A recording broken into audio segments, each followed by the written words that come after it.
नमस्कार, मी पंजाब डक. आज आहे 28 डिसेंबर 2025 आणि मी माझ्या हरभऱ्याच्या प्लॉटमधून सगळ्या महाराष्ट्रातल्या शेतकऱ्याला अंदाज देणार आहे. कारण की बऱ्याच शेतकऱ्याचे फोन येले, थंडी कधीपर्यंत, कधी आभाळ येणार आहे, कधी टरबूज लावात, कधी ऊस उगवणार आहे आमचा.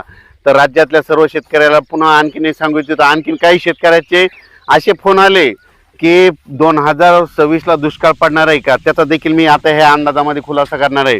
पण सुरुवातीला आधी अंदाज देणार आहे. आज आहे 28 डिसेंबर 2025.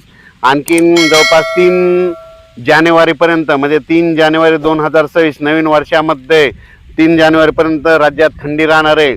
4 जानेवारीपासून म्हणजे जानेवारीच्या पहिल्या आठवड्यात मात्र राज्यात अंशतः ढगाळ वातावरण राहणार आहे. पाऊस काय येणार नाही, मात्र ढगाळ वातावरण राहणार आहे. म्हणून हा अंदाज महाराष्ट्रातल्या खास करून सर्व जनतेने लक्षात द्यायचा.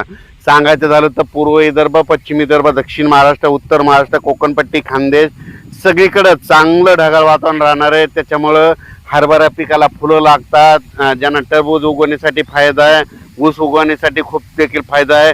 म्हणून हा अंदाज सर्व शेतकऱ्यांनी लक्षात घ्यायचा. म्हणजे सांगायचं झालं तर नवीन वर्षात जानेवारीच्या पहिल्या आठवड्यात राज्यात ढगाळ वातावरण राहणार आहे, पण महाराष्ट्रात मात्र पाऊस पडणार नाही. म्हणून हा अंदाज सर्व शेतकऱ्यांनी लक्षात घ्यायचा. म्हणजे सांगायचं झालं तर जितके विभाग आहे, पूर्व विदर्भ, पश्चिम विदर्भ, दक्षिण महाराष्ट्र, उत्तर महाराष्ट्र, कोकणपट्टी, खानदेश सगळीकडे जूनच्या पहिल्या आठवड्यात जानेवारीच्या पहिल्या आठवड्यात चांगलं ढगाळ वातावरण राहणार आहे. म्हणून हा अंदाज सर्व शेतकऱ्यांनी लक्षात घ्यायचा. पण राज्यात मात्र आणखी शेतकऱ्याचे फोन आले की 2026ला दुष्काळ पडणार आहे का. शेतकऱ्याला सांगू इच्छितो की 2026 मध्ये सरासरी इतकाच पाऊस पडणार आहे. उदाहरण सांगायचं झालं तर तुम्हाला एक उदाहरण म्हणून सांगू शकतो की एक समजा आमचा परभणी जिल्हा आहे, तर आमच्या परभणी जिल्ह्यामध्ये दरवर्षी 650 ते 700 मिलीमीटर पाऊस पडतो. तर सरासरी तितकाच पडणार आहे. यंदा काय झालं, यावर्षी 2025ला मात्र 1300 मिलीमीटर पाऊस पडला. आणखीन एक उदाहरण सांगतो, सोलापूर जिल्हा आहे.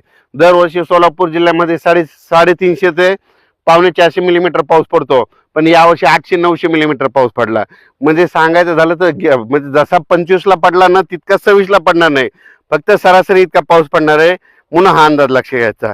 म्हणजे दुष्काळ काय वगैरे पडणार नाही, मात्र जितका पाऊस कमी तितके मात्र पिकं जोरात येणार आहेत. म्हणून हा अंदाज लक्ष घ्यायचा. पुढच्या वर्षी देखील हरभऱ्याचं पीक खूप चांगलं येणार आहे, यावर्षी देखील खूप चांगलं येणार आहे. आणि हे पाहू शकता, आपला 48 दिवसाचा हरभरा आहे आणि याला रेन पाईपनं पाणी दिलं, आणखीन देखील पाणी चालू आहे. कसा प्लॉट आहे, असं पीक यावं लागतं. म्हणजे जे निसर्गाच्या भरोशावर ना, त्या पिकाला आणण्याची माणसामध्ये धमक पाहिजे, तर तो खरा शेतकरी असो. द्राक्ष पट्ट्यातल्या शेतकऱ्याचे फोन आले, पाऊस येणार आहे का. द्राक्ष पट्ट्या शेतकऱ्याच्या आनंदाची बातमी, पाऊस काय येणार नाही, त्याच्यामुळे काही चिंता करायची गरज नाही. नाशिक जिल्हा, नंदुरबार जिल्हा, धुळे जिल्हा, पश्चिम महाराष्ट्र, सातारा, सांगली, सोलापूर, कोल्हापूर, पुणे, म्हणजे मंगसुरी, कर्नाटक, त्या शेतकऱ्याला सांगू इच्छितो फक्त पाऊस काय येणार नाही. जानेवारीच्या पहिल्या आठवड्यात फक्त ढगाळ वातावरण राहणार आहे, त्याच्यामुळे काही चिंता करायची गरज नाही. फक्त देशामध्ये सांगायचं झालं तर